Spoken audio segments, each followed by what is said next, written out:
Bueno, supuestamente esta transmisión está comenzando en este momento, un poco sin anunciarse, y teníamos que probar todo el equipo, el sonido, las luces, el fondo. Entonces, en vez de hacer una prueba beta así de unos minutos, decidimos iniciar con una transmisión sorpresiva, pero había un par de cosas que me parecía que estaba bueno contar, o repasar, mejor dicho. Y un poco eso es el camino de cómo llegamos hasta acá o de cómo llegué hasta acá. Hasta acá quiere decir transmitir algún tipo de contenido, para decir una palabra muy en boga, algún tipo de contenido desde mi casa, desde una zona armada por nosotros. Eh, Sin ningún tipo de estructura formal, o la estructura formal que puede propiciar uno, ¿no? Un espacio, un estudio, un espacio donde tiene sus cosas. Yo cumplí el próximo pasado 15 de diciembre 48 años. Nací en 1975, nací en San Telmo en una clínica. Mi barrio de crianza fue Paternal, y luego pasé casi toda mi infancia hasta entrada los primeros años de la adolescencia, casi tercer año del secundario, para ser más claro, en Villa Crespo. Eh, Primero cerca de Malavia y Corrientes, en realidad Malavia y Vera, y después cerca de Camargo y Julián Álvarez. En Camargo y Julián Álvarez hay un colegio que se llama Francisco Vitoria sobre Julián Álvarez, un colegio precioso, colegio primario gigante con un gimnasio, 2 pisos, y ahí hice el colegio primario. O sea que el barrio de Villa Crespo, el Parque Centenario, el Club Atlanta, la Colonia, es como mi barrio de crianza, de muchísimos, muchísimos años. Hoy se convirtió en un lugar, en un polo no solo gastronómico, inmobiliario muy grande, muy, muy interesante, una extensión de Palermo, ¿no? Como tantos barrios periféricos a Palermo. Y bueno, fueron unos años hermosos.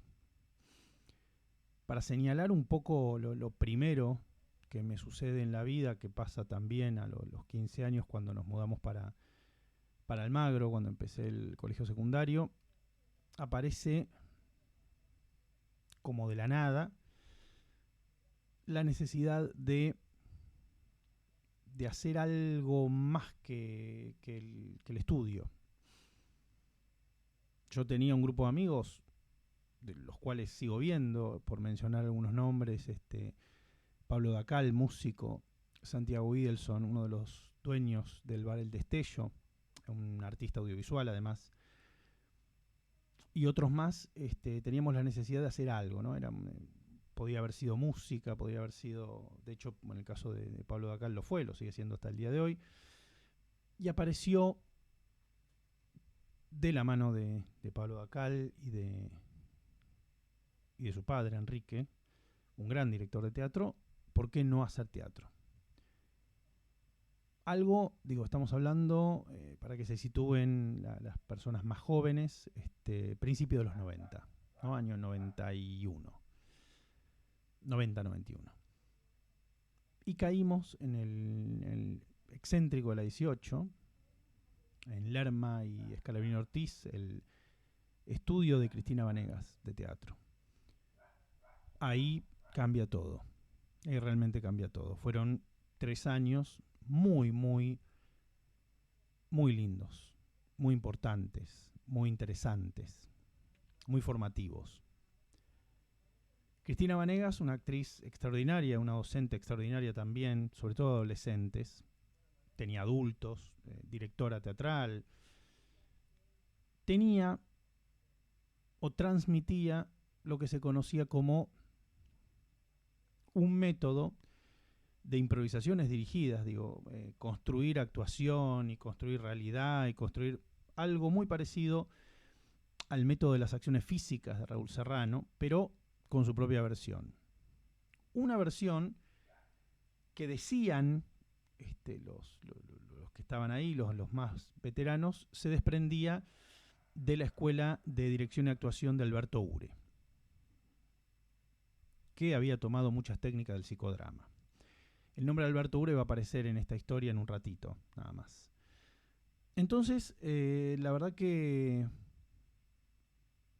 toda la primer formación que tuvimos en relación a estudiar teatro, a vincularnos con un texto, con escenas, con ficción, con disciplina y ensayo, fue un poco de la mano de esta escuela de Alberto Ure. Éramos como pequeños arqueólogos de todo lo de Ure. Había unos cuadernos teatrales del Teatro San Martín, donde hay un ensayo sobre el ensayo, valga la paradoja de Alberto Ure, muy interesante, donde él un poco hablaba, ¿no?, del espacio del ensayo y del juego y de perderse y de improvisar y de buscar y construir una realidad paralela al texto a través de este sistema de improvisación. Muy, muy, muy, como decía antes, generado en una formación en relación al psicodrama. Fueron 3 años,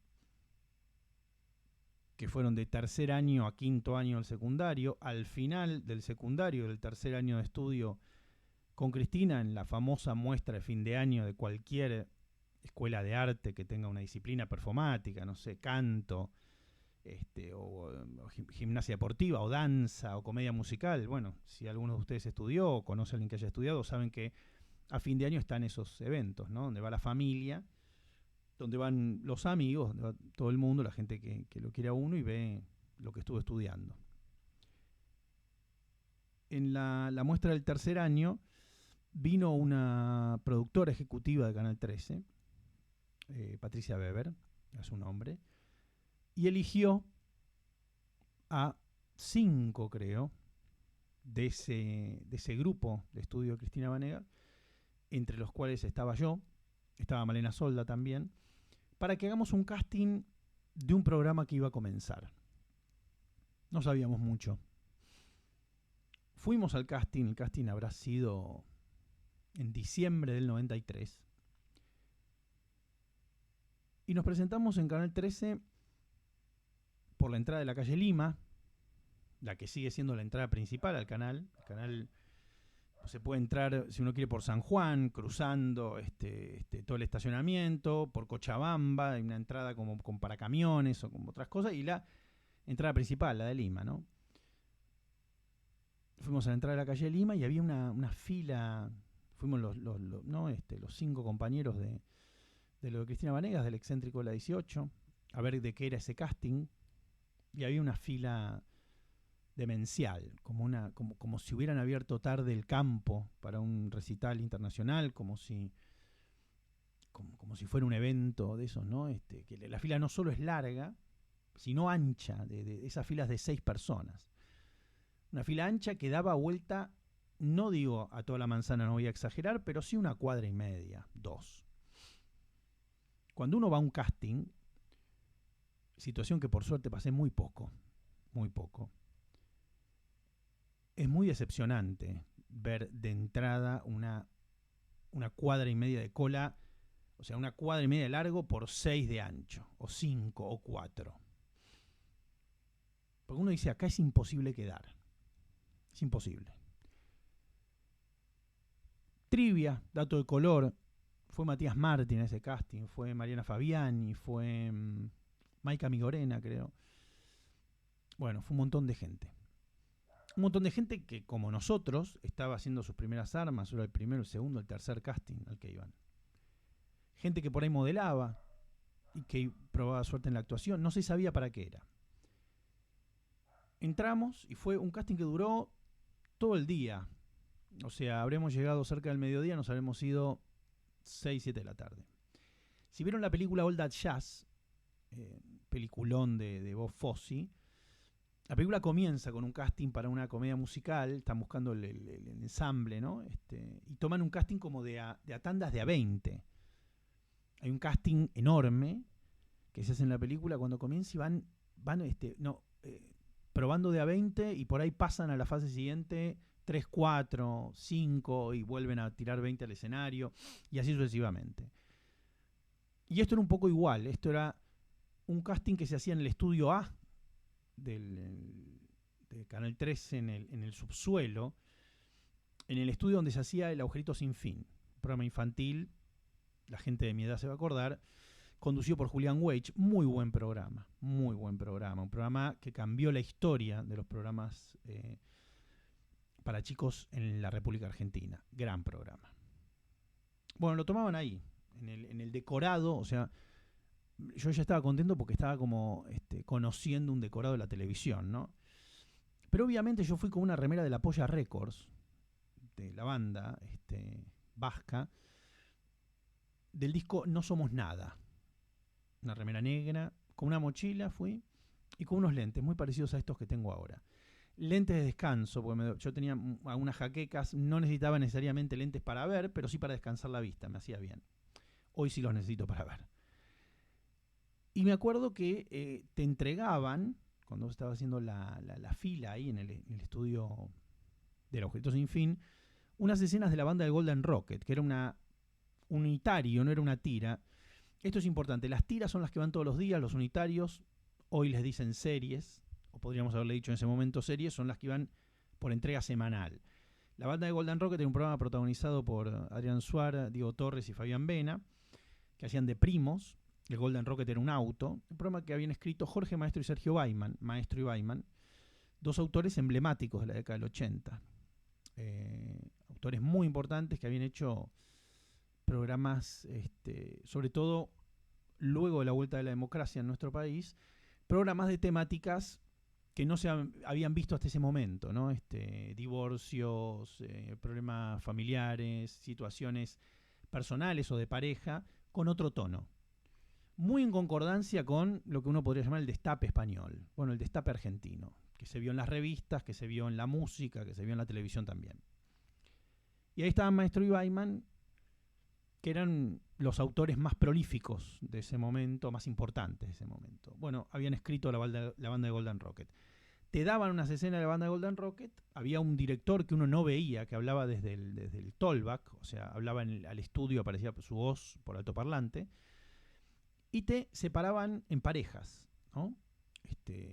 Un varón y una mujer, porque era una escena de discusión, de pareja. Eran 3 bocadillos por personaje, 3 líneas por personaje, no era una escena muy larga. Una página y un poquito, nada más. Y era una escena muy poco... No era una pelea furiosa, no era una escena de amor profunda, era muy neutra la escena. Yo tengo ese recuerdo también. Y bueno, me hacen pasar con una chica, me entero años después que era Natalia Oreiro, esa chica. Y si te iba bien, o sea, si algo habían visto en las personas que estaban ahí audicionando, pasabas a una segunda fase, ¿no? Había como en All That Jazz, justamente. Volvías a pasar. Y yo me acuerdo que hago la primera pasada, estaba nervioso, ciertamente.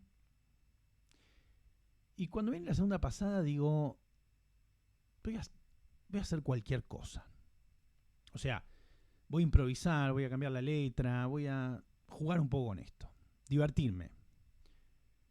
Y eso fue lo que hice. La segunda pasada no tiré un pie. Me acuerdo que la chica, después me enteré que era Natalia Oreiro, se quedó como petrificada porque como que improvisé. Improvisé nada, como me monté en lo que estaba diciendo el personaje y dije más cosas. Cuando terminó la segunda pasada, bueno, listo, los datos ya está. Era lo máximo que podía llegar. No te decían en el día si quedabas. Y nos fuimos. Y Luciano Quilici, un director publicitario, va a aparecer luego más adelante en esta historia también, que era uno de los compañeros con los que fuimos, me dijo, vos vas a quedar. Y apostó plata a que yo quedaba y yo aposté en mi contra. 500 pesos, 1.000 pesos a los uno, no es una apuesta, no era una apuesta como para hacerse millonario. Volvimos, habrán pasado una semana, menos de 10 días. Sonó el teléfono en la casa de mi madre, yo vivía con ella, tenía 18 años recién cumplidos, y me dijeron, quedaste en el programa. Venía al canal, hay que arreglar el contrato, hay que ver esto, lo otro. Yo estaba solo en la casa de mi vieja en ese momento, ahí en Almagro, cuando llamaron. Atendí yo, no es que me dijeron del canal. Y fue muy raro lo que sentí. Lo que les puedo decir de la manera más gráfica, o el sentimiento que me acuerdo que tuve, lo que más me quedó de ese llamado fue, bueno, ahora mi vida va a cambiar un poco. De hecho, con este amigo Pablo Dacal, el que había propuesto ir a estudiar teatro, fuimos a caminar por Rivadavia y José María Moreno, Acoiti y Rivadavia, dirían los lugareños de Caballito. Fuimos a caminar y me acuerdo una sensación que en ese momento, imagínense, ¿no? 18 años, muy chico, recién terminando el secundario. Una idea de, ¿va a pasar que no voy a poder caminar por acá normalmente? Lo pensé muy livianamente, pero lo pensé. Empezamos a grabar lo que sería Montaña Rusa en febrero de 1994, hace 30 años. 30 años. Ahora empezamos febrero de 2024. Empezamos a grabarlo y en abril del 94, esas chicas y esos chicos que habíamos quedado en ese casting, en diciembre del 93, éramos personas absolutamente populares. Personas que en provincias o lugares o barrios a los que no habíamos ido nunca nos conocían. En un mundo, esto se lo van a acordar algunos padres o hermanos grandes o gente con la que puedan hablar previo a internet, en un mundo donde famoso o conocido eran las personas que aparecían en televisión o en radio, o en el teatro o en el cine, pero digo, no existía, no había, o sea, eso limitaba muchísimo todo. O sea, era como la gente que aparecía en televisión era una cosa rarísima, no era tan común, no había tantos lugares de expresión no era como un milagro, era como podría haber un esnobismo de pensar a la televisión como un lugar tan popular que es sospechoso para una inteligencia, pero la televisión era un secreto que pasaba ahí adentro, además. Y tengo el recuerdo yo vivía por Almagro, había dicho desde los 15, estamos en los 18, de ir por primera vez a la panadería a la que iba todos los días o cuando me mandaba mi mamá a comprar el pan para la comida o lo que fuera, y la primera vez que el panadero me miró distinto, me miró como alguien de la televisión, alguien que él conoce, pero lo increíble era que me veía seguido, pero fue la primera vez que me miró, o me miraron así. Y es muy loco. Hoy tengo 48, como dije al principio, y llevo más tiempo habiendo pasado ese alambre que hoy significa, o ese, ¿no? Como si fuera un campo, o esa zona que hoy significa algo muy, muy distinto, o que se ha significado a lo largo de estos años algo muy, muy distinto. Llevo más tiempo del otro lado del alambrado que el anterior, pero por otra parte ese alambrado hoy, por eso hice esa salvedad, ¿no? De lo que era en aquel entonces y lo que es ahora, es muy distinto. Empezó el programa, y con el programa, con Montaña Rusa, un programa que en su momento era como rankeado de los más vistos de la historia de la TV argentina, una tira juvenil, un programa de problemas de chicos y chicas, de noviazgos, de peleas, y algunas cosas más complejas en la segunda temporada. Duró 2 años, tuvo muchísimos capítulos, tuvo horas de teatro, 2, giras en Uruguay, por la República Argentina, temporada de Mar del Plata, 3 meses. Las visitas a los programas de televisión y magazines de su momento. Todo eso entre los 18 y 20 años. Yo entré con 18 años ahí y terminé con 20. Cuando estaba cumpliendo 20 años, que se venía la temporada de Mar del Plata y después volvíamos, trabajé en una telenovela que duró muy poco, se llamó El Último Verano, protagonizada por Osvaldo Laport y Araceli González y Nancy Duplá. Eran como los protagonistas. Después estábamos el resto, un elenco enorme, con actrices y actores increíbles que pude conocer. Yo hacía un personaje muy chiquito, grababa muy poco, venía de un ritmo que era demencial de la tira, siendo los chicos y chicas que grabamos todo el tiempo, a una cosa mucho más laxa. Y empiezo a los 20 años, bueno, no como viene la vida ahora, ¿qué voy a hacer? Porque todo ese limbo de qué voy a hacer y de qué voy a trabajar, medio me lo había comido 2 años con la televisión. Pero ahí viene, bueno, está bien, listo. ¿Quiero ser actor? No quiero ser actor. No. Yo me daba cuenta que, digamos, quiero decir, me había gustado la experiencia, me divertí, era teatro, pero no tenía el sentimiento de la actuación. El sentimiento real, ¿no? Como la ambición de, quiero ser un personaje, quiero hacer teatro, me gustaría filmar tal y cual película. No. Lo que tenía en claro era que me interesaba el cine muchísimo. Y que era como también estudiar cine a principios de los 90 era muy raro. La FUC explota después. Las escuelas de cine, la idea de estudiar cine como algo, en ese momento era muy común, y se van a acordar también los contemporáneos, era muy común ir a estudiar diseño de imagen y sonido, algo que sigue hasta nuestros días, una extensión de una de las materias de arquitectura. Diseño de imagen y sonido nace como un desprendimiento de arquitectura. Había tantos oyentes y tanta gente que iba que se convirtió en carrera. Era una materia de arquitectura. Bueno, y era como de hecho yo había hecho en la UBA o el ingreso, algo había hecho. Fui un día a la UBA. Entonces, aparece la idea de estudiar cine. Por conocidos y gente en común, llegó a la Escuela Profesional de Cinematografía, que era la que dirigía, la que fundó el Liceo Subiela. La escuela quedaba en Belgrano. Entonces, todavía con las primeras fechas de grabación de esa telenovela que les comentaba de Laport y Araceli y Nancy, empecé a ir a estudiar cine. Obviamente, 20 años, ¿no? Todos estudiantes de cine. Los estudiantes de cine de 20, 25, de 30 me conocían de la televisión. Y era vergonzoso para mí ir a una escuela de cine siendo el que había hecho ese programa.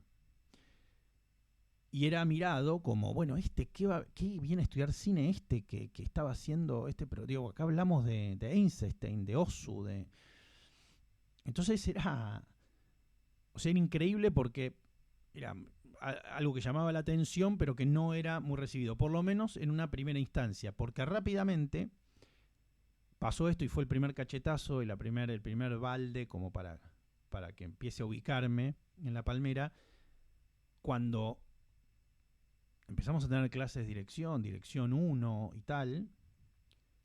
Las nociones de puesta en escena, de la ley de los 180 grados, o los planos correspondientes, o el eje de acción, o el corte en continuidad, eran todas nociones. Era como, se pareció mucho al momento del Karate Kid de pulir y encerar, ¿no? Que Ralph Macchio no entiende lo que está enseñando Pat Morita hasta el momento que le tira unas piñas y se da cuenta que el pulido y el encerado eran el secreto para defenderse. Bueno, me pasó lo mismo con todas esas escenas de montaña rusa que habíamos hecho. O sea, yo entendía la lógica de cómo filmar. Muy rudimentariamente, pero yo sabía pararme en la luz, Yo sabía lo que era un relleno, un contra, yo había visto 1500 escenas, cómo se iluminaban, había visto ¿no? cómo se trabajaba con el telgopor para ganar para la ganancia, pantallas, había visto un Steady, había trabajado con un Steadicam, no yo llevándolo, sino en relación a la puesta. Tenía que memorizar, les cuento brevemente, digamos, cuando uno trabaja en una tira, en un canal de televisión, está el control. En el control, bueno, está el operador de BTR, que es el que va grabando, están los de sonido, está uno que toma el timecode, que es el planillado de todas las escenas para que después se monten, y está el director, que tiene sus cámaras y las va ponchando, con el guión al lado, ¿no? Como para pegarle cada plano cuando va hablando un personaje. El director va al piso y pone las escenas, quiero decir, por decorado. O sea, si hay 6 escenas en un living y vos estás en 4, con perdón de la expresión, si vos estás en 4 de esas escenas, él pone todas las escenas juntas y vos tenés que memorizar las 4 puestas en escena. O sea, dice, bueno, en esta entras acá, te paras acá y hablas acá y le decís esto, listo, ¿la tienen? Bueno, vamos con la otra. En la otra vos estás sentado, cuando él diga aguas verdes, te parás y lo saludás y bla, bla, bla, vamos con la otra. Y se va al control. Y vamos a hacerlas. No hay mucho tiempo de... Y más vale que vengas con la letra aprendida o que tengas una rapidez fenomenal para aprenderte las escenas, porque a veces son de 3, de 4 páginas. Sobre todo en una tira donde las escenas son largas, porque hay que recordar, porque por semana en una tira hay 3, 4 conflictos que hay que recordar permanentemente. Entonces, las escenas tienden a ser largas y tienden a ser información que hay que repetir y de manera más o menos precisa. Entonces eso es un ejercicio permanente de aprender y descartar escenas, ¿no? De como por día tendrás que aprender a veces 8 escenas, de 3 páginas, de 4 páginas cada una. A veces tenés un parlamento por escena, pero a veces tenés con otro personaje una escena de 3, 4 páginas. Y tenés 18 años, los técnicos se quieren ir, no te equivocarse e empantanarse es muy feo. O sea, te duele porque vos sabés que estás retrasando el trabajo de todos. No solo, es como un consultorio odontológico también. Vieron que cuando empiezan a llegar tarde los pacientes, en un momento ya vos que tenías turno a las 4, hay 5 antes y es porque, no, bueno, venimos retrasados. Y ya el que tenía turno a 6, pobre, ya va a tener 3 horas de retraso. Bueno, un poco pasa eso. Entonces, todo es muy tenso. Si va saliendo rápido, es feliz. Pero ni bien el auto se empantana, es terrible. Y uno no quiere ser el que tenga el peso, el protagonista de ese empantanamiento. Entonces es como un trabajo permanente de no me tengo que equivocar nunca. Y éramos chicos que sentían eso, que tenían eso. Y la verdad, ha pasado más de una vez, y esto, si hay alguna actriz o algún actor que haya hecho muchos bolos son los personajes que entran por 1 o 2 capítulos, lo saben. Es muy difícil entrar en una tira por un capítulo, por una escena, porque es la típica, ¿no? Cuando vos tenés que decir solo una frase y es tu único programa, la pensás tanto en tu casa que la decís mal. O sea, es muy probable.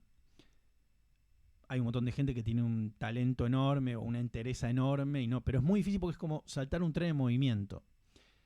Y no conoces a tus compañeros y, pueden ser muy amables, pero uno no deja de ser un extranjero y tiene que entrar afinado y entrar en tono. Y entonces muchísimas veces actrices y actores que van por un solo capítulo, por una sola escena, la terminan pariendo.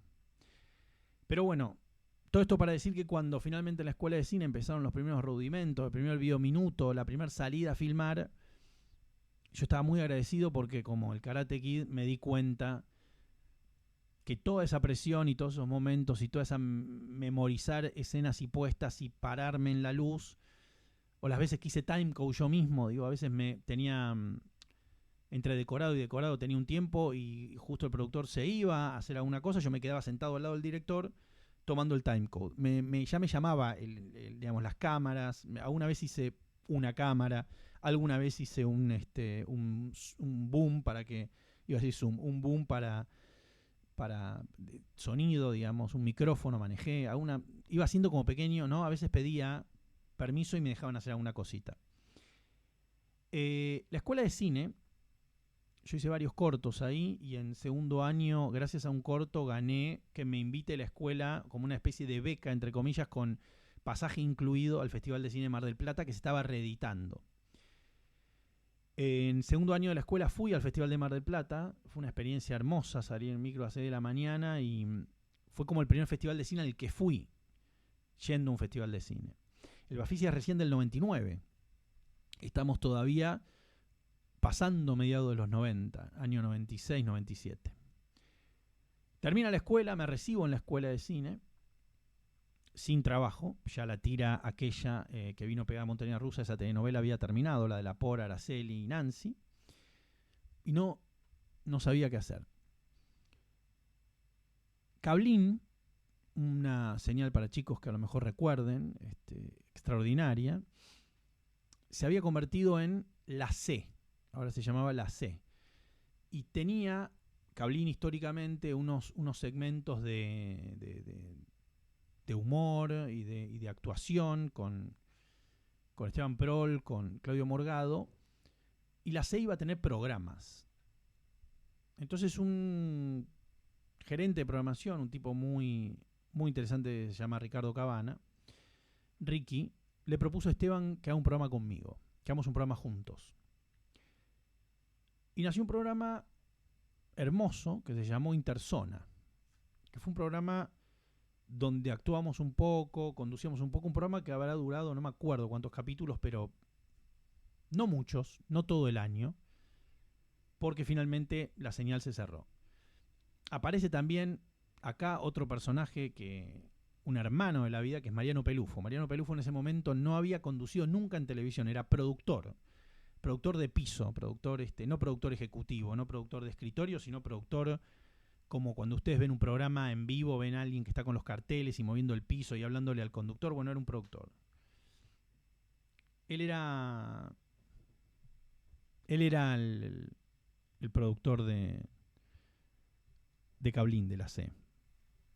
Entonces, de alguna manera, esa experiencia de Interzona me acercó por primera vez a algo que yo no digo pudiera dirigir, pero sí pudiera proponer cómo filmarse, luego trabajar en el montaje y verlo al aire. Fue lo más parecido a trabajar en algo que termine, ¿no? Que termine aireado. Y cuando terminó Interzona, recibido de la escuela de cine, ahí sí, no había más trabajo y existían las ganas de querer, o las primeras nociones de salir a filmar cortos callejeros, cortos con amigos, de hacer algo audiovisual. Estaba un poco de moda el Dogma 95, ya habíamos pasado, ¿no? El año 95, y existían esas películas, y empezaba el cine en video, y había existido toda la gesta de Raúl Perrone, un cineasta oriundo de Ituzaingó que filmaba con VHS, que filmaba que no era necesario tener fílmico para hacer una película tan caro, tan difícil. En el año 99 llega el Bafisi por primera vez, el Festival de Cine Independiente de Buenos Aires. Toda una novedad. En aquella edición, si mal no recuerdo, pueden corregirme, ganó Mundo Grúa, o fue la película Sensación, la de Pablo Trapero. Pero otra de las cosas que sucedió, y si no fue en el primero, fue en el segundo, perdón, digo, voy poniendo esta errata, la dejo acá, ustedes me dirán, si no fue en el primero, fue en el segundo, pero ahí nomás. Lo digo para que más o menos nos ubiquemos en la época. Yo vi la película Sabés Nadar, de Diego Kaplan, y esa película fue importantísima, fundamental. Una inspiración absoluta. Fue, bueno, quiero hacer una película como esta película. Quiero hacer una película donde hable de cosas que le pasan a mis amigos, que me pasan a mí, que nada, urgente, hecha con... Voy a contar las historias que más o menos... O voy a ficcionalizar historias que estén alrededor nuestro. Algo totalmente cercano, próximo. No, nada de acción, nada de género. Me encantaba todo eso, me encanta todo eso. Pero en ese momento, cuando vi Sabés Nadar, fue la influencia, ¿no? Eso mezclado con el cine de Kevin Smith en aquel entonces, con Clerks, Chasing Amy y todo. Y así nace Rockabilly. Filma en 12 días, con la peor cámara del mundo, una cámara comprada en Musimundo, en el Musimundo, para ser más preciso, del Abasto. Una cámara High 8 apenas mejor que una que te lleva de veraneo. Mala cámara, una cámara que a 2 metros de distancia ya veías pixelado todo, veías pixelado una persona, una cámara que no era para hacer una película ni nada por el estilo. En 12 días hicimos Rockabilly. Rockabilly está en YouTube, la pueden ver, la pueden buscar. Si ponen Rockabilly, Sebastián De Caro o Rockabilly película, van a ver algo en video. Bueno, es eso. Está dividida en 4 partes. Tengo la idea de hacer una especie de remasterización blanco y negro, de tocarla un poquito para que esté un poco más presentable, aprovechando que han pasado tantos años. Es una película donde actúan muchos amigos actores y actrices. Julieta Díaz, Laura Escurra, Iván González, Nico Mateo, Santiago Pedrero, bueno, un montón de gente, Esteban Prol, Luciano Leirado, bueno, un montón de gente querida. Hicimos la película en 12, 14 días. La película se estrenó en un cine, la dimos en un cine, en el Atlas Recoleta, un cine que para mí ya era legendario por por Nocturna, por los ciclos de Manes, porque habíamos ido a ver Melody a ese cine, bueno, un montón de cosas. Hubo recortes de prensa en el diario, fuimos al programa El Acomodador, también en YouTube lo pueden encontrar.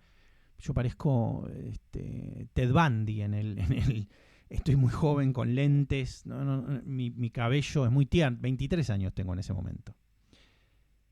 Y fue muy lindo, una cosa, un grupo de amigos, era medio una utopía, ¿no? Y después de Rockabilly, encaramos el mismo grupo, o casi todo el mismo grupo que habíamos hecho Rockabilly, un grupo de 20 personas, que la más grande tenía 25 y la más chica tenía 19, digamos, un grupo de gente muy, muy joven.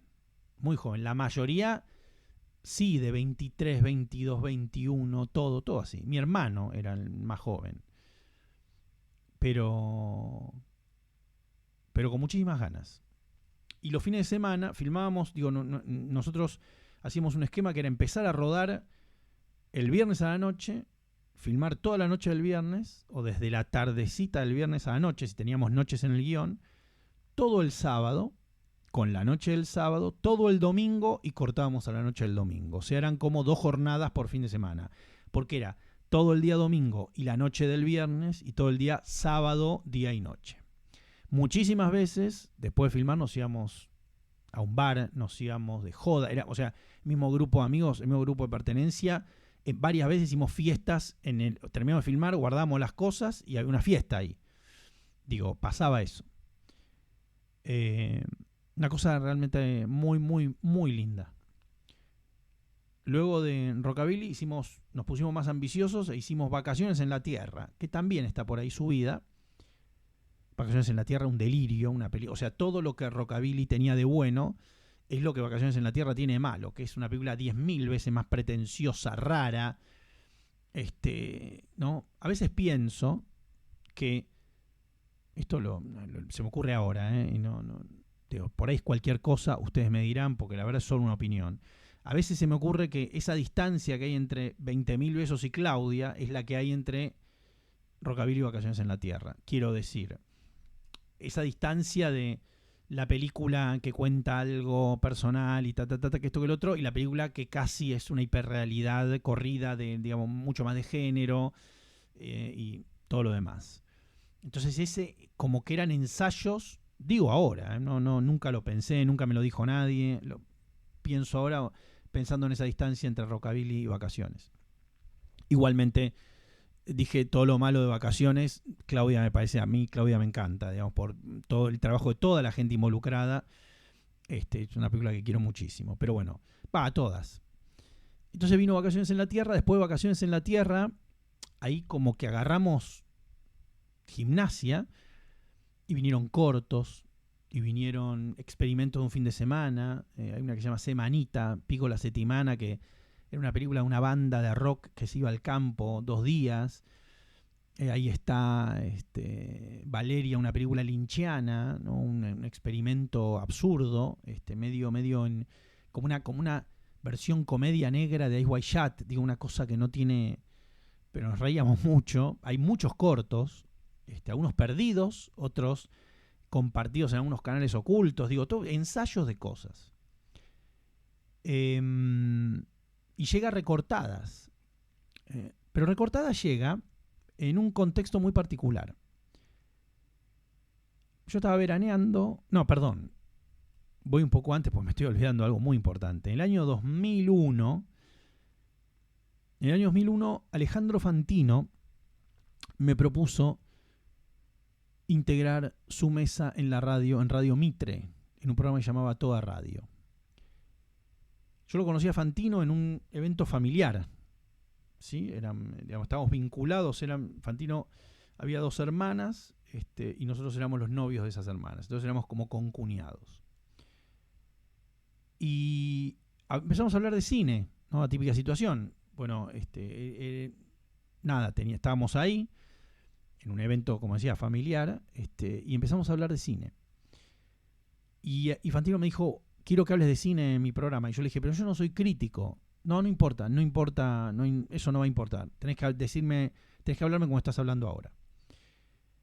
Y me acuerdo que en ese momento, Sebastián Tabani, un periodista de cine que ustedes deben reconocer, también como director, fue quien me instruyó y me hizo en una noche el mapa de cómo tenía que yo entrar al mundo de la crítica cinematográfica argentina, que era básicamente asistir a privadas, gacetillas, mailings. Me acuerdo que en ese momento Jorge Porta, director de Radio Mitre, que era la radio donde Fantino me había propuesto trabajar, me firmó una carta de la radio que garantizaba que yo trabajaba en un medio, ¿no? No era como ahora, que uno por ahí tiene una página o un espacio como va y ya va a la privada, ¿no? Ahí en ese momento como que también era mucho más limitado, mucho más pequeño el callejón, entonces había como que aseverar que uno trabajaba en un medio. Porta me hizo la carta, me embretada Radio Mitre, que esto que el otro, fui y ahí empecé a ir a una cosa que era fantástica, porque yo el programa con Fantino lo hacía en un regreso, como se llama en la M, un regreso, como es el programa de One Reich en Urbana, o sea, programa de noticias de vuelta, ¿no? El que te acompaña hasta antes de la noche. Entonces a Toda Radio empezaba a las 6 y terminaba a las 9, creo. O empezaba a las 5 y terminaba a las 9, una cosa así.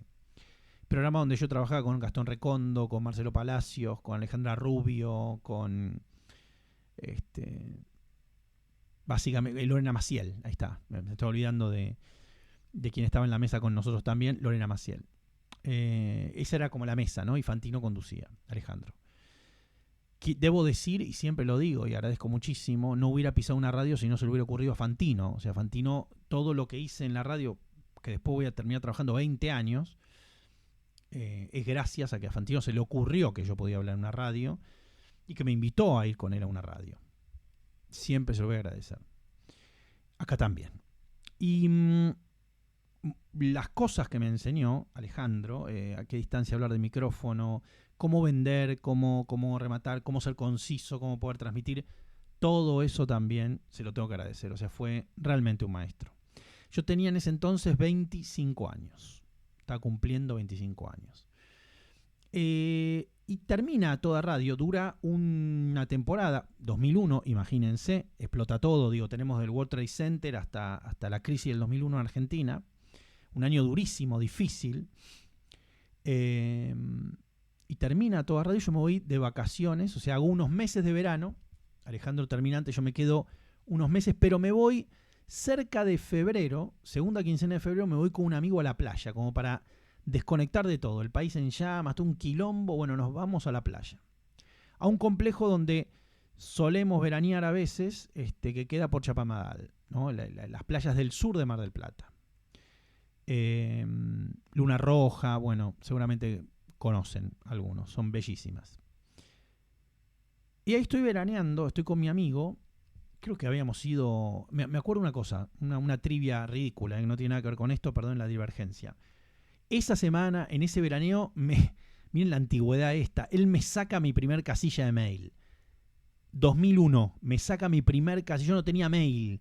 El mail me lo saca en esa semana, no me acuerdo por qué me saca un mail, porque tenés que tener un mail. Mail que sigo teniendo hasta el día de hoy, es un mail de Hotmail que sigo teniendo.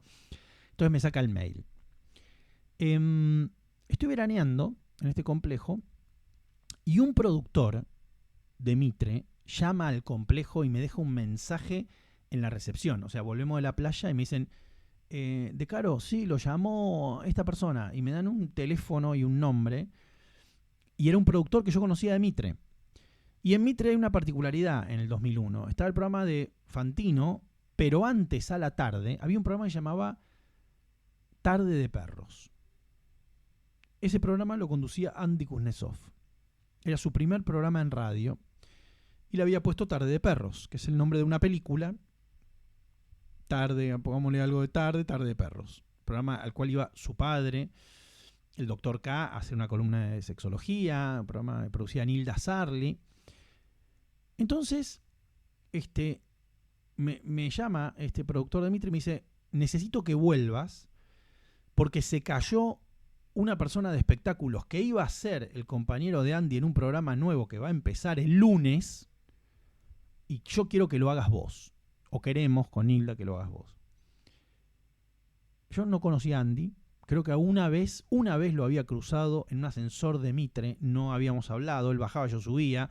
Porque Andy hacía programa antes. Digo, no, ni siquiera iban pegados nuestros programas. En el medio había uno de humor de Claudio Morgado. Mira lo que me acuerdo.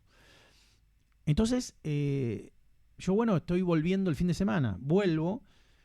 Y el domingo, en Honduras y Bonplan, en un bar que ya no existe, me junto a conocer a Andy. Para empezar un programa el lunes. O sea, nos conocemos un domingo y el lunes al aire.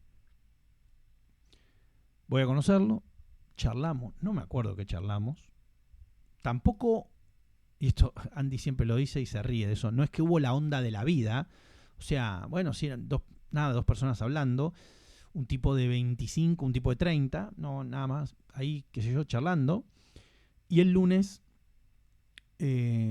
con Andy Kuznetsov en la mesa, con el Dr. Ocho y con mi persona, empezó Perros de la Calle.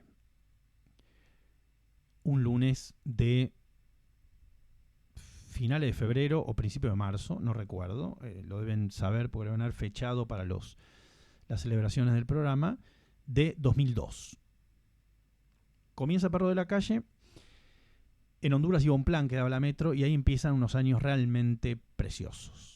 Preciosos por un montón de cosas. Primero porque éramos muy responsables, muy tipos que estaban jugando todo el tiempo. Una radio que estaba creciendo, mientras que la rock and pop estaba Cualés todavía, eran los reyes del universo, y Metro era como una propuesta incipiente. Estaba Juan Castro, era el segundo año de Basta de Todo, digamos, dos programas que se habían fusionado, Todo Pasa y Basta de Fútbol, creo que se llamaba así. Se habían juntado Juan Pablo Barsky y Matías Martín y habían hecho Basta de Todo. El segundo año de Basta de Todo, y empieza toda una época hermosa, como dije antes, preciosa, porque estábamos jugando, porque entrevistábamos a todo el mundo, venía todo el mundo al programa, porque era muy divertido, porque se inventaban secciones al aire, porque había programas que eran desgarradores, nos reíamos nosotros mismos de lo mal que salía muchas veces, lo mal que salía al principio, las pocas personas que escuchaban, los pocos mensajes que llegaban. Era todo muy romántico a la vista del día de hoy. Y muchas veces uno termina extrañando eso, ese sentimiento. Vuelve a haber comienzos, vuelve a haber momentos de empezar de nuevo, pero uno, hay una inocencia que pierde, gana experiencia, ¿no? Es como se sorprende menos, pero esa ingenuidad o esa frescura de cuando uno hace y no sabe lo que está haciendo muy bien, fue espectacular. Y fueron varios años. En esos años, y retomo, porque a veces las cosas van pegadas una arriba de la otra, perdón, espero ir coherente con el relato, ahí vino Recortadas, ¿no? Estando en los primeros años de Perro de la Calle, hacemos la película Recortadas. Decidimos hacer Recortadas. Una película de terror, una película ya más compleja desde el punto de vista técnico. Nos íbamos a La Plata a filmar, a Villa Elisa, y lo pasamos muy bien también. Tardamos muchísimo en terminarla, porque era más compleja, porque requería mucho trabajo, pero una película de terror que nos dio muchas satisfacciones. Y ahí sí conozco, un día salgo de Perro de la Calle y hay un tipo parado que acababa de llegar de Paraguay, un argentino que había ido a trabajar a Paraguay, llamado Diego Fernández, que me propone, así, yo salgo y hay un tipo parado que me dice, quiero que hagamos una productora, quiero que trabajemos juntos. Así, ¿eh? Y yo le dije, vení, y me lo llevé a mi casa. Una cosa. Y tuvimos una productora que duró 10 años, llamada Chuck Films. Al principio empezamos trabajando en Donato Álvarez y Gaona. Todo esto, Perro de la Calle, todo esto haciendo Recortadas. O sea, Diego fue el editor, el montajista de Recortadas, postproductor o jefe de postproducción. A la vez éramos socios en la productora. Aparece otro Diego Fernández, Junior le decíamos nosotros, porque era para distinguirlos, ¿no? Diego, el oso, montajista genial también, que empezó como ayudante de montaje y terminó como un capo también trabajando ahí. Y empezamos trabajando en la postproducción. Uno de los programas que se postproducía ahí, que ustedes se van a acordar, uno de los más memoriosos, era Tenis Pro, el programa de Chela y Zabaleta. En paralelo, y por una mezcla de la radio con la productora y demás, trabajamos con Calle 13, en las primeras venidas de Calle 13 de Argentina. Y empezamos a hacer a unos clips y a unas publicidades que algunas ganaron un premio incluso, de hecho, a unos trabajos audiovisuales, digo, todo era como espaciado, pero como teníamos Tenis Pro, Chuck se empieza a fundar. O sea, alrededor de un programa y un proyecto con cierta periodicidad, haciendo postproducción de ese programa y un programa de golf también. De ahí pasamos a mudarnos a Giribone, no, ¿a dónde era? Plaza y a la calle Plaza, no me acuerdo, por Giribone y Plaza, digo, colegiales. Y después finalmente estuvimos cerca de la pizzería La Meseta, a la vuelta. Tuvo 3 locaciones y 10 años duró la productora. En esos 10 años, además de Recortadas, lo que sucede es que cerca del año 2012 ya nos vamos. O sea, yo me estoy comiendo algo igual fundamental. Perdón, porque si sigo un hilo me olvido otra cosa. Recortadas el 2007. En 2008 yo dejo Perros de la Calle. Termino.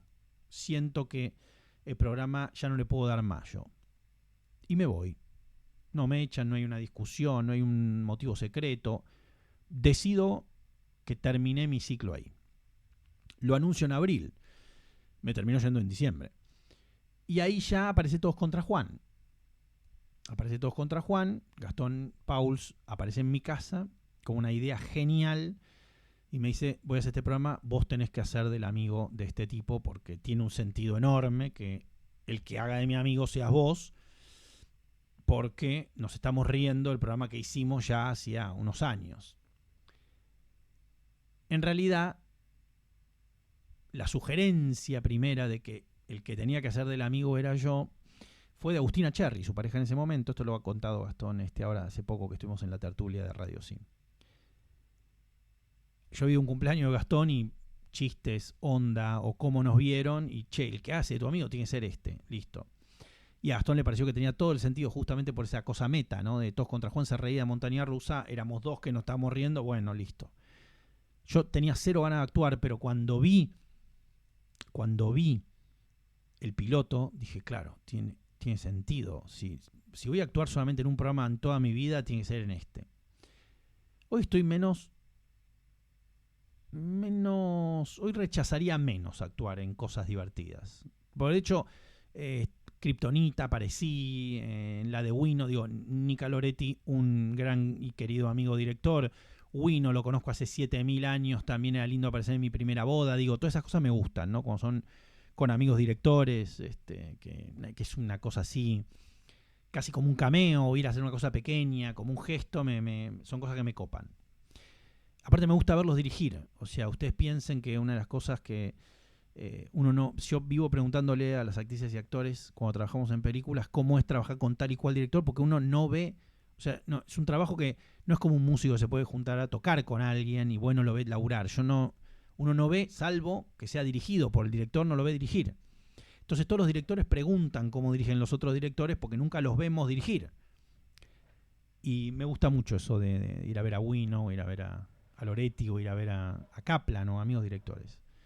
Bueno, cuestión, viene Todos contra Juan, temporada 1 y 2, yo ya me había ido de Perro de la Calle, y ahí va a venir un momento importante. Aparece Mariano Pelufo y me escribe y me dice un mensaje que dice: ¿qué opinás de Gran Hermano? En ese momento que finalmente, después de haber sido visto en la escuela de cine como el choto que hizo la tira juvenil y que había hecho un programa canchero como Todos contra Juan y que había logrado hablar de cine en Perro de la Calle y que más o menos digan, bueno, más o menos habla de cine, era casi como decirme, ¿querés apostar todo en uno all-in y perder? Porque en ese momento dije, ¿cómo Gran Hermano? ¿Cómo Gran Hermano? Me acuerdo cuando le dije a mi madre esto, mi madre se angustió, como no vas a poder hablar de cine nunca más, me dijo.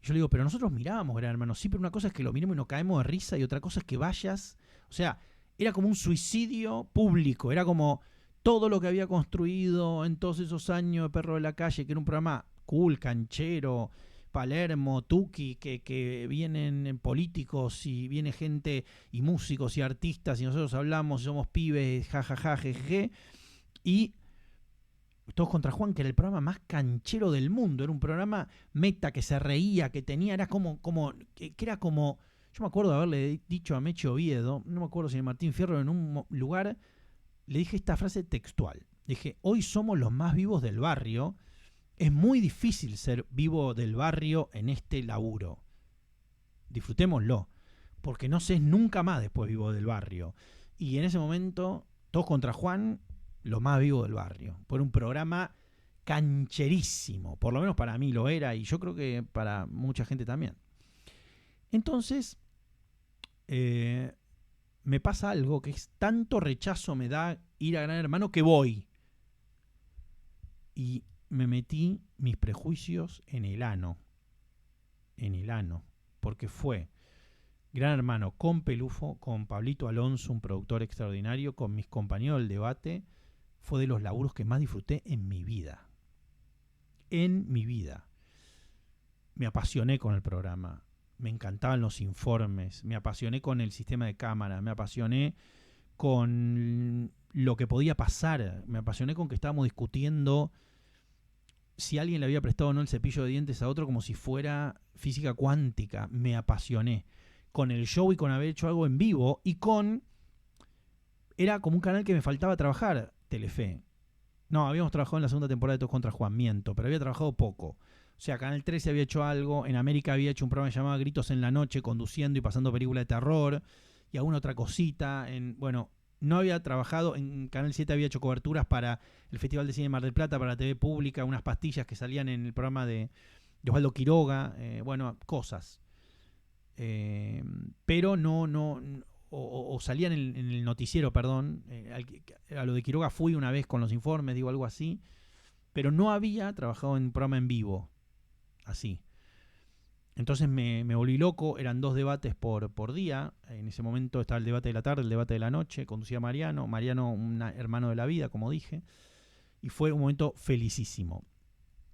Empujó, de hecho, el debate de Gran Hermano a que me llamen de algunas escuelas de cine del interior del país, de provincias, incluso de provincia de Buenos Aires, incluso de Buenos Aires, para que yo charle de cine. Y yo me había recibido en el 97, 98, y tenía pudor no digamos de enseñar, tenía pudor de hablar en un ámbito que no fuera medios de cine, como en una facultad, no me da vértigo. Entonces, decidimos, con mi socio Diego Fernández, inventar un show de cine para hacer en teatro, una cosa más liviana, que se llamó El Curso del Buen Espectador. Quizá alguien haya ido. Nuestro venue, nuestra residencia en el Chacarerian, tengo el mejor de los recuerdos de Mauricio Dayub, el mejor de los recuerdos. Un profesional extraordinario, un tipo que nos recibió, nos cuidó, nos dejó tranquilos, ¿no? Como persona a cargo de una sala, no íbamos a comer, no es que era nuestro amigo, pero como profesional y como nos contuvo, una cosa increíble. Y obviamente el curso Buen Espectador, a la segunda función o a la mitad de la primera, se convirtió en un show de humor. O sea, tenía la ambición de ser una especie de... ¿Vieron lo que hace Rolón con la psicología o con, digamos, que es como una especie de... No solo es una obra de teatro, es como un taller a la vez o es una cosa más interactiva. Bueno, tenía la ambición de ser eso con el cine y terminó siendo rápidamente un show de humor. Tal es así que lo convertimos en Chuck the Show, que directamente era Diego, que aparte ya estaba haciendo stand-up, Diego Fernández, mi socio en la productora, además de que postproducíamos programas y alquilábamos la isla, y vino un programa de radio a Metro nuevamente. Un productor nos ofreció volver a la mañana los sábados en la Metro con un programa que se llamó Cómo robar el mundo. En un momento era un 360, que era el programa los sábados a la mañana con Diego, el cinéfilo y un montón de gente. El show los miércoles en el Chacarerian. La productora todos los días trabajando. Y 20.000 besos empieza a preproducirse. Todo eso viene después de Gran Hermano. O sea, en un momento era... ni nos divertíamos, nosotros muy ingenuos, como diciendo, bueno, nos vamos a divertir con esto. Tuvimos que cortar funciones llenas en el Chacarerian y algunas giras, Paraná, algunos lugares, Rosario, algunos lugares, La Plata, a los que íbamos también con Chuck the Show. Tuvimos que cortarlo para que filmar 20.000 besos. Se filma 20.000 besos, volvemos al teatro, seguimos, creo que pasamos al Belma, digamos, pero continuaba, ¿no? Esto como que seguía. Se estrena 20.000 besos en el año 2013, digamos, ya no teníamos Cómo robar el mundo, o por ahí convivieron muy poquito. Yo me acuerdo que sí, Cómo robar el mundo convivía, el programa de radio de los sábados a la mañana en Metro convivía con el rodaje de 20.000 besos. Se estrena 20.000 besos, la productora sigue, tiene una buena recepción 20.000 besos. Y ahí viene el año 2014. En el 2011 yo había estado unas semanas en Gente Sexy, cuando empieza Gente Sexy con Clemente Cancela, el primero en Blue. Había trabajado ahí. Con Clemente nos habíamos conocido en Todos contra Juan y habíamos participado también juntos haciendo de amigos en Mi Primera Boda. Voy contándoles de dónde aparece la gente porque es mucha gente y son muchos años. Calori, para que también estaba y que estuvo después en Gente Sexy, Calori era un amigo que yo ya conocía de las épocas de Metro, ¿sí? Porque de hecho Axel también. Axel, la trivia ridícula y medio lost y medio endogamia de nuestra vida es que su papá fue mi primer médico pediatra cuando yo era bebé. Porque mi mamá y una amiga de mi madre eran las secretarias del padre de Kucheva, que era pediatra, que es pediatra. Entonces digo, esas cosas como, ¿vieron? Como cuando cuentan que Vicentico y Flavio nacieron los en el hospital italiano a una cama de distancia. Bueno, medio esto, ¿no? Medio un ridículo, pero es así. O sea, cuando Axel apareció en Tiempo de Siembra, participando, respondiendo de cine, mi vieja vio la televisión y dijo, pero este es el hijo de Kuchevaski, este es el hijo de Kuchevaski. O sea, no dijo este es Kuchevaski, porque era, ¿cómo? Sí, yo era la secretaria y tu pediatra, este es el hijo de tu pediatra. Después de eso, después de Gente Sexy, un tiempo, viene el estreno de 20.000 besos, película donde Clemente también actúa, y Diego también aparece, mi socio Diego, con el que hacía el show, es uno que está en la oficina ahí sentado. aparecen varios amigos, amigas. Después de eso va a venir Gente Sexy en Rock and Pop, si mal no recuerdo, en el año 2014, y Chuck ya mudado a la calle Plaza. En un momento se amagaba con que íbamos a hacer la película que iba a suceder a 20.000 besos, y eso no pasó, pero casi pasa, y ese casi pasa hizo que me vaya yo de Rock and Pop porque no podía con la productora, con el programa de radio diario, y con acompañando a Clemente, y a Calo, y con la película por venir. Pero no vino esa película. Y ahí viene 2014-2015, empezamos a grabar podcast en Chuck, en la productora, empezamos a hacer lo que sería Hijos del Dragón, el último show que hicimos con Diego a la fecha, donde hicimos varias funciones en Salta, Tucumán, estuvimos en Córdoba, estuvimos en Rosario muchos meses. En Rosario siempre nos fue bien. Si hay alguien de Rosario viendo esto en algún momento, Rosario es lo más grande que hay. Rosario, Sala Bardén, los teatros que fuimos, digo, todo siempre fue espectacular en Rosario. Estamos muy, muy, muy agradecidos a Rosario. Fue siempre de los mejores públicos, una cosa impresionante, realmente. Volveremos. Siempre es una alegría volver por eso. Y ahí viene, se los hago corto, todavía falta un tramo. Ahí viene cuando estamos haciendo justamente Hijos del Dragón, y ya habíamos cerrado la productora, o la estábamos cerrando, ya no, la habíamos cerrado ya. Cerramos la productora porque en un momento los reveses de cambio de gobierno realmente nos apretaron mucho. Era una pyme, Chuck, que tenía pocos empleados, algunos, y era insostenible, digamos. En vez de justamente complicar o complicarnos mucho, esa empresa cerró. La empresa cierra, quedamos haciendo este espectáculo, y de la nada, como pasó aquella vez con Fantino, o como pasó la vez que me fui de vacaciones a la playa, recibo un llamado de Nahuel Suárez, productor en Vorterix, que me termina diciendo si me interesa tener una charla con Mario Pergolini, porque se iba a correr de su horario histórico Mario, y quería que yo me hiciera cargo del aire. Una cosa insospechada, rarísima. Yo una vez ha habido 4 cabezas por una reunión para un trabajo que no salió, para hablar con un productor, y lo vi a Pergolini una vez, me lo había cruzado. Sí, buena onda, pero digo, la cordial de alguien que ve a alguien que está en su productora esperando tener una reunión, pero estamos hablando de la época de Perro de la Calle, la época del 2004, pónganle. Entonces, bueno, me llama Pergolini, sí, que me llama, me dice, mira, esta es la idea que tengo, si te interesa nos juntamos, si no, no. No, sí me interesa, juntémonos. Vuelvo, y esto lo quiero dejar dicho, público que lo esté viendo en este momento, tuve la mejor entrevista laboral de mi historia. No tuve muchas, pero de esas reuniones donde a uno le proponen un trabajo, la mejor. La mejor porque me topé con una persona de un talento descomunal, muy, muy, muy inteligente, y que obviamente, ¿no? Yo tenía la distancia suficiente para que la admiración o para que la escala se mantuviera. Entonces fue realmente una muy, muy buena entrevista. Muy buena, no era entrevista, porque muy buena charla, muy buena propuesta, la recuerdo con particular cariño esa reunión.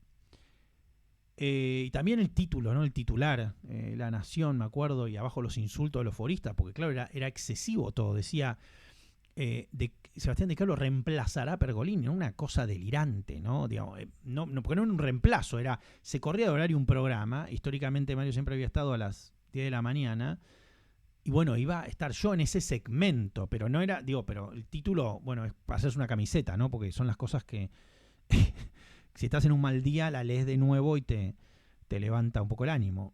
Entonces empieza Una casa con 10 chinos, con la producción de Maxi Martina, con Julio Leiva. Conozco a Leiva, ¿no? Conozco a Leiva. Yo a Leiva ya lo había conocido cuando era productor de Lalo Mir, en América, enfrente de Perros de la Calle, en la esquina de Honduras y Bonpland, en el compilado de radios de América, donde estaba Del Plata, donde estaban, bueno, ahí estaba Leiva, un Leiva de pelo largo, que ustedes no podrían reconocer, una especie de Leiva que tenía una cabellera enorme, con un termo, un mate siempre, trabajando, periodismo, bueno, estaba más Julosano ahí también. Y me reencuentro con Leiva, entonces digo bien, me reencuentro con Leiva. Vanina Parejas, mítica, genial, digo, la voz de Zapping, con la que había hecho muchos informes de Gran Hermano en la época que estaba, la voz de la locutora de Mario, la voz de, ¿no? La voz de Caiga quien caiga, que aparecía, digamos, una voz increíble, la voz de Zapping. Una genia, Vanina. Conozco a Monty, un amigo querido, un hermano al día de hoy. Conozco a Ponce, conozco, bueno, un grupo de gente increíble, un grupo de gente que trabaja en Vorterix, mucha gente genial, el Oso. Bueno, ustedes si ven los programas que hay hoy y ven mucha de la gente que trabaja en la radio, que trabaja ahí, bueno, esa gente. Y empieza Gente Sexy, empieza Una Casa con 10 Chinos, que duró 2 temporadas, muy distintas una de la otra. En la segunda ya era Monty, Vanina y yo al aire. Ya no estaba Julio, ya no estaba Maxi. Y un programa que no termina el 2018. Se levanta. Mario estaba disconforme, yo hacía notas muy largas y notas absurdas, notas muy parecidas a las que voy a terminar haciendo después en Un Mundo Feliz. Notas que no son, en términos de hoy, clickbaiteras, ¿no? Notas que eran muy raras. Entonces se termina Una Casa con 10 Chinos. Se termina el momento que se empieza a preproducir Claudia. Mi sueño, de hecho, si alguien vio Claudia, que esté viendo esto o cuando esté viendo esto, mi sueño de hacer Claudia era que la escena que empieza con Lali cantando fuera en el Vorterix. Porque ¿qué más quería yo que estar filmando y que esté Monty Vanina haciendo Una Casa con 10 Chinos y medio jugar con eso, que vengan y vean O sea, mi sueño era... De hecho, había hablado con Mario. Le dije, che, Mario, la película empieza en un teatro, lo tengo que hacer en este. No, sí, por supuesto. Bueno, no. Para cuando se filmó esa escena, que aparte fue de lo último que se filmó de Claudia, se filmó en el Teatro Roma de Avellaneda. Ya, digamos, yo no trabajaba en Vorterix hacía 3 meses. Viene Claudia, película que iba a ser protagonizada por Pilar Gamboa. Finalmente no puede hacer la película por cuestiones de contrato con Polka y termina protagonizando Dolores Fonsi. Impresionante. Pilar está en la película, aparece, es la voz que, si ustedes vieron la película se van a dar cuenta, la voz que como que le da las directivas, la voz superior a la empresa, que habla con Dolores, con Claudia Segovia. Y filmamos Claudia. Claudia se monta durante todo ese verano y aplica para Bafisi y termina siendo la película elegida para abrir el Bafisi.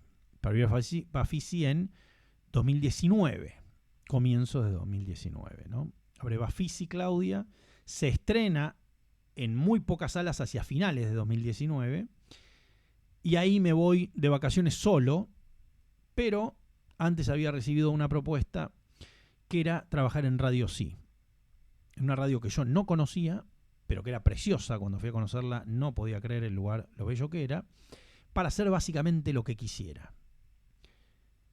Y ahí sueño en esas vacaciones solo, después de la decepción de la recepción de Claudia, que fue muy minoritaria, una película que tuvo un lanzamiento muy, muy, muy acotado, críticas dispares, muy criticada la película. Cuando digo muy criticada, no criticada mal, sino que muchas críticas, buenas y malas. Si ustedes entran a todas las críticas y ven las de Claudia, son una gran cantidad de críticas de todo tipo, desde es lo peor a es lo mejor, y en el medio todos los grises. Bueno, no es tanto lo mejor, no es tanto lo peor, de todo.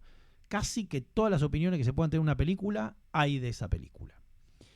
Entonces, después de todo ese embrollo, me voy a esas vacaciones solo a soñar ese programa de radio que quiero hacer, muy basado en los programas de radio uruguayos que yo escucho, que tienen una pausa, un decir, un ritmo, una cadencia muy particular. Y entonces sueño un mundo feliz. Pero en ese momento el mundo sueña una pandemia y un mundo feliz empieza una semana antes de la pandemia. Fue lo que me ayudó a atravesar la pandemia, fue lo que me de alguna manera me contuvo. Fue un refugio enorme. Y en un momento, ese programa, que era el programa que había soñado hacer toda mi vida, que era básicamente capricho tras capricho, era hablar de lo que uno quisiera todo el tiempo que uno quisiera, no había agenda de ningún tipo. En ese momento ese programa sentí, o empecé a sentir, diría no el último año, sino los últimos meses, que no lograba conectar con la audiencia de un modo, con la audiencia sea la que fuera, sean 10 o sean 1000. No estoy hablando de conectar en cantidad, sino en calidad. La interacción o la pequeña comunidad no se llegaba a terminar de generar en la medida que yo quería. Tampoco era que quería que la gente diera la vida por el programa, pero estaba hablando de la interacción, ¿no?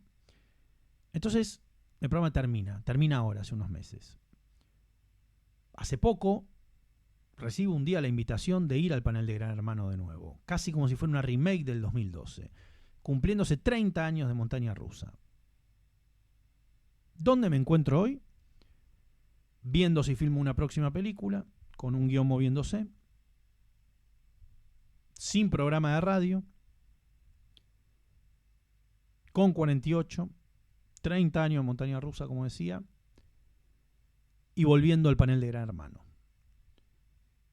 Aparece la necesidad de este espacio, Vimo y Climilla, casi como lo que queda por probar. ¿Qué puede pasar si se habla de cine como me gusta escuchar hablar de cine? Compartir ese espacio, ver qué teje ese espacio, y a la vez Climilla. Compartir un programa con una compañera, recibiendo el rebote de lo que hemos visto o de lo que vio cada uno o de lo que vio la gente entre el jueves que sale Climilla y el domingo, el jueves que sale Vimo y el domingo que sale Climilla, ver qué pasa con una propuesta independiente que vive, que crece, que se sostiene en las suscripciones, en el apoyo, en los comentarios, ver qué pasa. Quería hacer este repaso, que no sé cuánto tiempo llevó, no sé cuánto tiempo hace que vengo hablando, pero quería hacerlo porque no lo hago mucho, no se hace, y sé que he hecho bastante para confundir, como para que se diga, pero este chabón ¿a qué se dedica finalmente? ¿Qué es lo que hizo? ¿Por qué aparece acá y allá? Entonces me parecía como, bueno, capítulo 0. Así llegamos acá. Lo que viene es esa búsqueda. Un espacio en el caso de Vimo de encuentro, reflexión y compartir experiencias a través del cine desde un lugar totalmente, o en la gran mayoría, o es mi sueño. Hoy, como cuando soñé un mundo feliz, parta pura y exclusivamente del corazón. O sea, quiero decir, ojalá les pueda dar algo o alguna idea que enriquezca el pensar sobre una película. Pero ante todo, lo que más me gusta, lo que más amo, lo que más me conmueve. Fin. ¿Y cómo hablaría en una mesa de amigos que nos gusta mucho el cine? Y en el caso de Climilla, interactuar, como decía, con una compañera, curiosidades, noticias, el cine que vemos, qué nos han parecido, qué diferencias establecemos, también alrededor de eso y desde el mismo lugar. Ojalá les guste, ojalá a los que quieran estar y participar les signifique un espacio enriquecedor o por lo menos divertido, o las dos cosas. Y así llegamos hasta aquí. Gracias, espero que se haya escuchado lo mejor posible. Nos vemos el jueves.